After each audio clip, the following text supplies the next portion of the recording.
Hi everyone, this is Christy with Inspired by Christy, or you may know me from my blog at Way Outnumbered. And I've got another video for you today where I'm just going to show you one of my portraits where I am enhancing it with an action and a texture. So let's get started. I'm going to open my original image in Photoshop Element 6 for Mac. That's what I'm using today. And this is a portrait image, obviously, my cutie pie pregnant BFF Sharon. So anyway, I'm just going to start off by checking the levels. The light looks good. It might be a little bit light to me, the coloring. So I'll go up here to Enhance, Adjust Lighting, Levels, and I'll just hit Auto and see what that does. And as you can see right away, that brings up quite a bit of contrast there, darkens it up a little bit.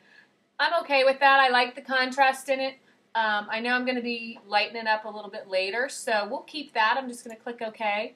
The next thing I'm going to do is I'm going to go on her skin and just fix any tiny imperfections I can find. She don't need a lot of help there, but I do that for all my clients. So I'm going to duplicate my layer. That way if I mess up, I can just trash it and start over. And I'm going to zoom in here pretty close.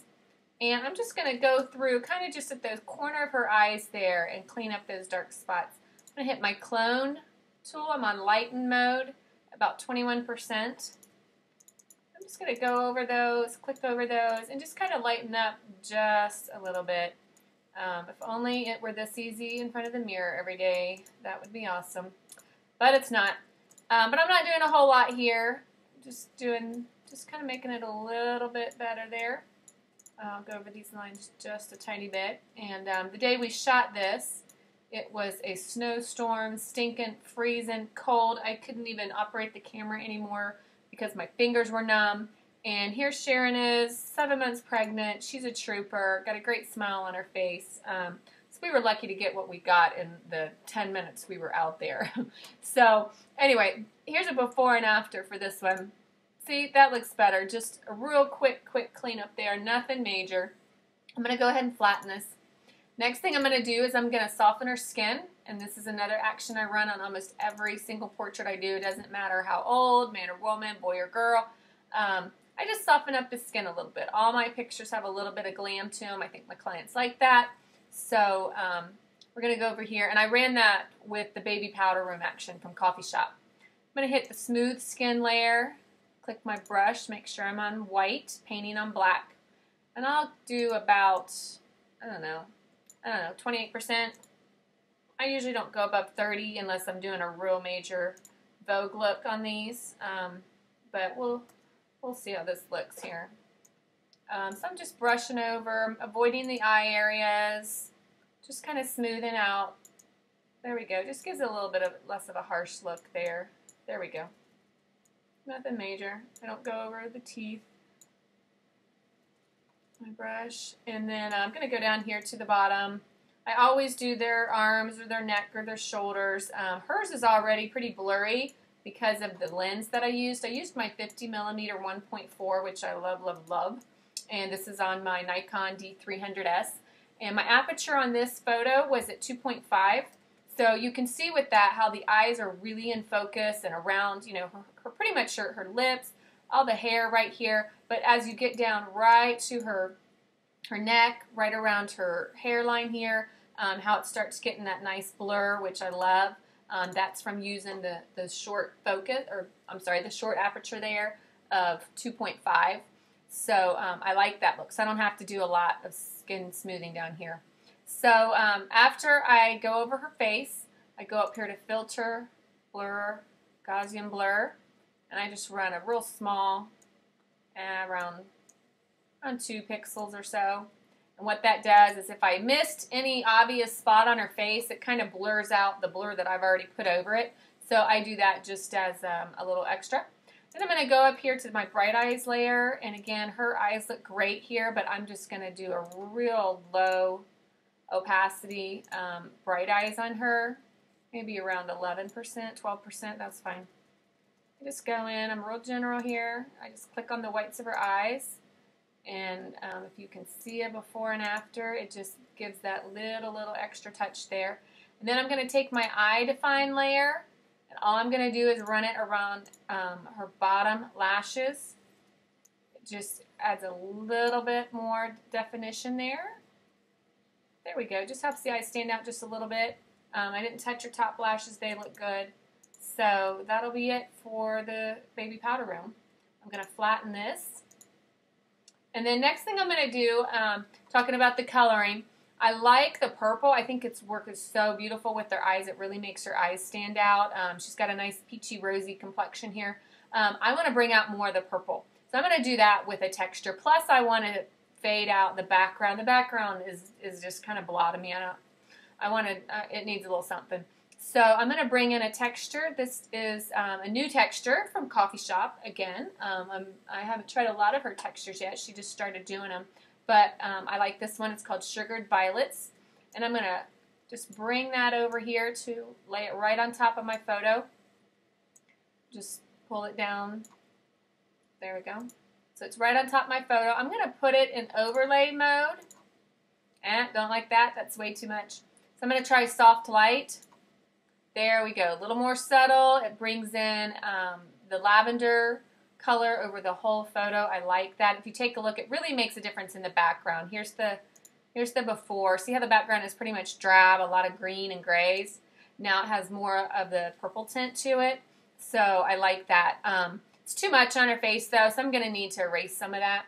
So I'm going to go down here to my Coffee Shop layer mask and apply that to my texture. Then what I'm going to do, I'm just going to erase with a black brush the parts of the texture that I don't want on her face. I'm going to go to my brush, make sure I'm painting with black, and we'll start at about, I want some of it on there, but I don't want all of it. So I'll start at 76%. Get me a big brush here, and I'll just kind of real loosely run it over her skin to just take a lot of that lavender off. And then I don't want quite as much off of the outline, but I still want a little bit of it. I'm going to bring my opacity down to, I don't know, 45%. Run it across the hat, down her hairline, just a little bit on the edges. There we go. And just bring back a little more contrast. I kind of like that. Here's a before, here's an after. I like that. I think that looks good. It's lightened it up a little bit, gives it a more of a hazy look there. I'm good with that. I like how the lavender tones are working with her eyes. They look so pretty. Her lips look real pretty there. So I'm gonna leave it at that. I'm gonna flatten my image. And then next thing I want to do, this looks great here, but I really, on my portraits, I like to just add a little nice glow to them. So I'm gonna run my Coffee Shop Orton action. And that's free on the coffeeshopblog.com, and just run that. Now it gives me an option to increase or decrease my brightness and contrast. I'm going to increase my brightness just a little bit. I usually always increase it a little bit, so you can see I'm just playing with it here. I don't know, maybe about there, and it'll give me one more option to do that again.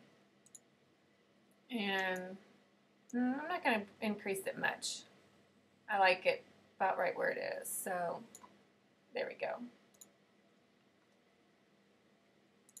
All right. So there it is with the Orton action. So you can see that's it's got a major glow there to it. The Orton action really brings out the pinks and the red tones. That's a little much. So what I'm going to do is I'm going to go up here to my Orton layer, and I'm going to bring it down to about 50%. I do this on most of my portraits. I bring them down quite a bit. Here's a before and after. There's a before without the Orton action. There's an after. It just gives it a little bit of a glow. And like I said, what I really like about the Orton action is with hair, usually. It just softens it. It makes it look quite not as harsh. I just like it. It's very subtle, but I think it adds what it needs to. Now, I'm going to erase a little bit of it off her eyes here because, I don't know, because I just do. There we go. That way it won't look so creamy. It'll bring just back a little bit of the sharpness to her eyes. It's very subtle, but those little subtle things add up when you're looking at portraits. So, yeah, I think that's good. I could take it up a little bit, but I like it like that. So that looks good to me. So I'm going to go ahead and flatten that. And I could call it a day, but there's two things that's bugging me. First thing that's bugging me is this area right here. She's got a couple little flyaways, and they're just, I don't know, I think they're distracting. So what I'm going to do, I'm going to duplicate my layer, and I'm going to go up here, and I'm just going to clone over them, just get those little flyaways away. I'm going to hit my clone tool again. I'm going to go up here to normal at 100%. I'm going to get me a big old brush, clone that, and I'm just going to click right over top of those little flyaways. There. And I'm not going to mess with it too much. Whoops, I got a line there. I don't want that. Get back over here to my clone tool. Clone something right by it. Got rid of the line. There we go. And flyaways are gone. I'm not going to mess with any of those little extras there. So there's the before. There's the after. Okay, that's better. Not bugging me anymore. So I'm going to go ahead and flatten that image. And one other thing, I'm going to point it out. I'm not going to change it here, but I'm just going to show you, and I'm curious about your opinion. Right here in her eyes, see right there how you can actually see the reflection of me taking the picture? I don't like that. I don't know why. I think it's weird. I could fix those by going in here. Whoops. I'm going to duplicate my layer. And I could do this. And just go right here. What am I doing? Oh, okay. I could go right here and just clone over that. And this is real quick here. And just make it not quite so obvious. Could do something like that. And I'd probably increase our pupil size a little bit. Maybe do something like that. And then when you look at it, more like that, you don't see that, you don't see my legs there. I don't know. It's probably hard to see on the video. But I don't know. It's just kind of bugging me. I don't know what I want to do with that. So I'm curious. I'd like your opinions on if that's ever happened to you before and what you've done about it. So I'm going to trash that, though. Whoops, trash that one. Come on. There we go. There is my final. Isn't she lovely? Oh, my gosh. 7 months pregnant, about to turn 40, and I don't think she could look any better. And here's my original. There we go. We didn't do much. It took a few minutes. You know, clicked a few buttons. So, and we've got, there we go. There's my before and after. A beautiful portrait. Didn't have to do a lot to get it that way. But it just shows you how taking, you know, just those steps to do, you know, a few extra things can really make a big difference in your portraits. And I think your clients, yourself, your friends, your family, I think they'll be happy if you do those little extras for them. So I hope this helps somebody, and enjoy your day. Bye.